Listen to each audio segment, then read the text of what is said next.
नमस्कार दोस्तों, स्वागत है आपका आपके favourite YouTube channel the Ritu vlog में। दोस्तों, आज हम चलने वाले हैं प्रयागराज के एक ऐसे मंदिर जिसके दर्शन के बिना तीर्थराज प्रयाग की पंचकोशी परिक्रमा को पूर्ण नहीं माना जाता। प्रयाग की पंचकोशी परिक्रमा के अंतर्गत आलोपशंकरी मंदिर, आदि गणेश मंदिर, दशाश्वमेध मंदिर, नृसिंह मंदिर, बेनी माधव मंदिर, भीष्म पितामह मंदिर, नागवासुकी मंदिर और असी माधव मंदिर के दर्शन किए जाते हैं। प्रयागराज के उत्तर दिशा में जाने पर दारागंज मोहल्ले में स्थित यह मंदिर लगभग 8000 वर्षों से भी पुराना है। इस मंदिर की ख्याति केवल लोक मान्यताओं के आधार पर ही नहीं, बल्कि पद्म पुराण, श्रीमद् भगवत पुराण, स्कंद पुराण में भी मिलती है। मूलतः मंदिरों में देव देवियों आदि की प्रतिमा की पूजा अर्चना की जाती है, किंतु इस मंदिर में कोई देवता या देवी की मूर्ति स्थापित नहीं है, बल्कि यहाँ स्थापित है नागों के राजा नागराज वासुकी की मूर्ति। पद्म पुराण में वर्णित है कि इस मूर्ति की स्थापना स्वयं भगवान ब्रह्मा द्वारा की गई थी। हम अत्यंत सौभाग्यशाली हैं दोस्तों कि हमें इस जीवन काल में भगवान ब्रह्मा द्वारा स्थापित मूर्ति के दर्शन प्राप्त हो रहे हैं। तो आइए दोस्तों, हम चलते हैं नागृद तीर्थ श्री नाग वासुकी जी के धाम की ओर। इस मंदिर के आसपास का नज़ारा बहुत ही रमणीय है। श्री नाग वासुकी जी के मंदिर का जीर्णोद्धार नागपुर के राजा श्रीधर भोसले द्वारा करवाया गया था। तत्पश्चात सन 2001 में मुरली मनोहर जोशी जी द्वारा इसका नवीनीकरण कराया गया। विश्व स्वच्छता अभियान में इस मंदिर के प्रथम आने पर यहाँ के नवीनीकरण और सुंदरीकरण के लिए सरकार द्वारा 5 करोड़ से भी अधिक की धनराशि प्राप्त हुई है। प्रयागराज में लगने वाले महाकुंभ, जो कि 2025 में लगेगा, उसमें इन सभी मंदिरों को जिन्होंने अपने स्वरूप और गौरव गरिमा को खो दिया था, उसे पुनः प्रदान किया जाएगा, ताकि सभी लोग भारत की संस्कृति से जुड़ सकें और भारत को एक बार फिर विश्व गुरु बुला सकें। दोस्तों, श्री नाग वासुकी जी के मंदिर में दर्शन करने के लिए मुख्य 2 द्वार हैं। पहला प्राचीन द्वार जो कि नगर की तरफ से खुलता है, और दूसरा द्वार जो कि गंगा नदी के ठीक सामने विशालाकाय क्षेत्र में स्थित है। मंदिर प्रांगण को एक ऊंचे स्थान पर बनाया गया है, जिसमें कई सारी सीढ़ियों को पार करने के बाद मुख्य रूप से केंद्र में गर्भगृह का निर्माण हुआ है, जहां पर श्री नाग वासुकी जी की प्रतिमा विद्यमान है। माना जाता है कि यदि आप संगम में स्नान करने के लिए आते हैं और श्री नाग वासुकी जी के दर्शन नहीं करते, तो आपके स्नान का आपको कोई फल प्राप्त नहीं होगा।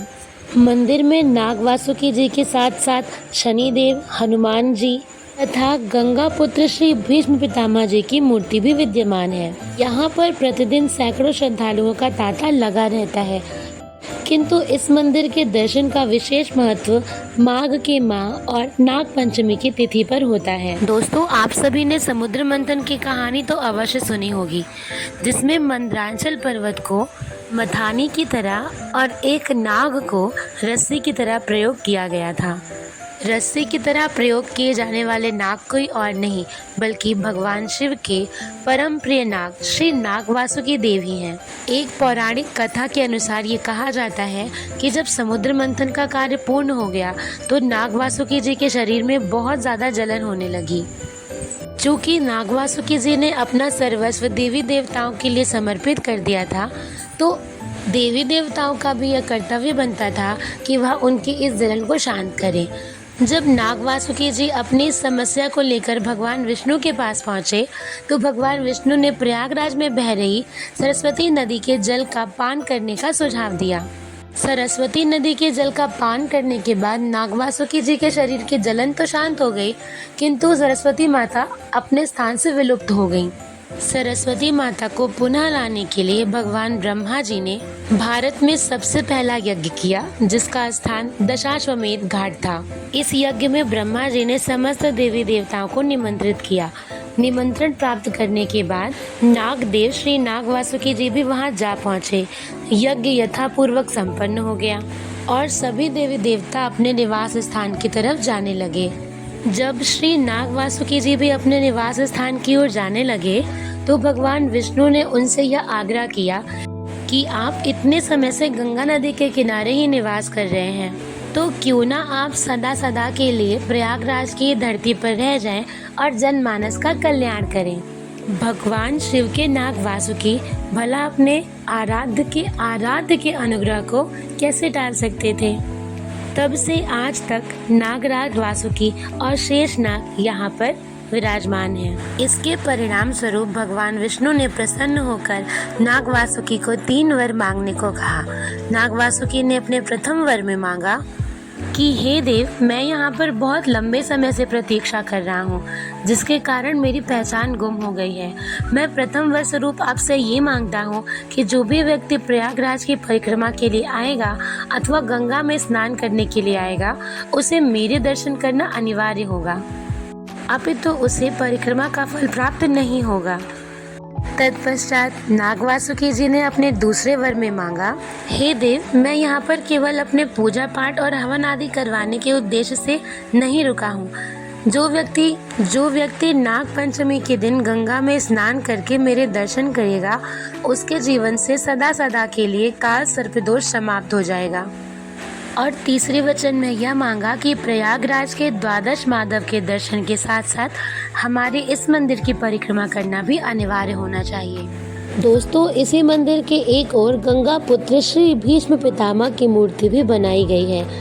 महाभारत काल के समय जब भीष्म पितामह को बहुत सारे तीरों की श्रृंखला लगी थी और वह तीरों की शैया पर लेटे थे, उस आधार पर बनाई गई है।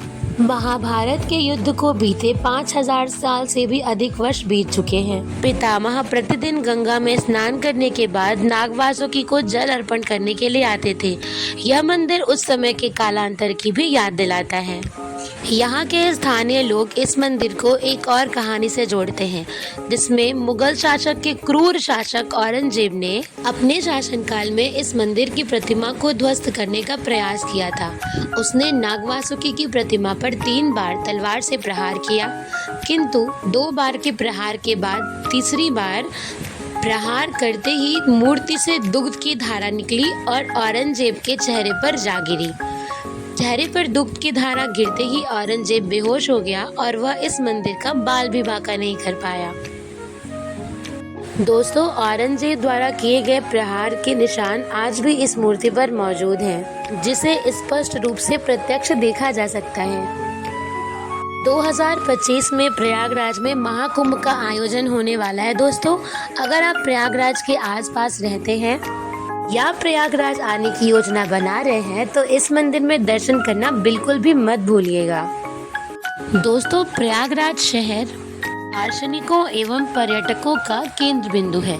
इस कारण प्रयागराज से जल मार्ग, वायु मार्ग और स्थल मार्ग के सभी साधन जुड़ते हैं। आप बहुत ही सरलता से प्रयागराज आ सकते हैं और इन सभी पौराणिक मंदिरों के दर्शन प्राप्त कर सकते हैं। यहाँ के 12 माधव में असी माधव और बेनी माधव दोनों की प्रतिमाएं गंगा के अंदर से ही मिली थी, जिसमें से असी माधव की मूर्ति की स्थापना नाग वासुकी मंदिर के अंदर ही की गई है और वर्तमान में उस मंदिर का निर्माण कार्य चल रहा है। और यहाँ से थोड़ी ही दूर पर बेनी माधव मंदिर की प्रतिमा स्थापित करके उनका भव्य मंदिर बनाया गया है। हमारे इसी चैनल पर बेनी माधव मंदिर की कहानी और उनकी सभी जानकारियाँ मौजूद हैं। मैं आपसे निवेदन करती हूँ दोस्तों कि एक बार जाकर हमारे उस वीडियो को भी जरूर देखें। मंदिर प्रांगण के अंदर निरंतर बहुत सारे यज्ञ, अनुष्ठान, हवन इत्यादि चलते रहते हैं। साथ ही साथ जिन लोगों को राहु दोष, केतु दोष, शनि दोष या काल सर्प दोष आदि की शिकायत होती है, वह यहाँ पर दर्शन करके पूजा पाठ, यज्ञ, अनुष्ठान आदि करवाकर इन दोषों से मुक्त हो जाते हैं। मंदिर के यही तथ्य इस मंदिर को बाकी से अलग और विशेष बनाते हैं। भारत के मंदिरों और उनके पीछे की कहानी का इतिहास अनोखा है दोस्तों। हमारा यही प्रयास होता है दोस्तों कि हम आपको भारत की संस्कृति से जोड़ सकें। अगर आपको हमारी यह पहल अच्छी लगती हो दोस्तों, तो हमारे चैनल को सब्सक्राइब करना, वीडियो को लाइक और शेयर करना, साथ ही साथ कमेंट्स करना बिल्कुल मत भूलें। जल्दी आपसे मिलते हैं एक नए व्लॉग में। तब तक के लिए जय श्री राम, हर हर महादेव।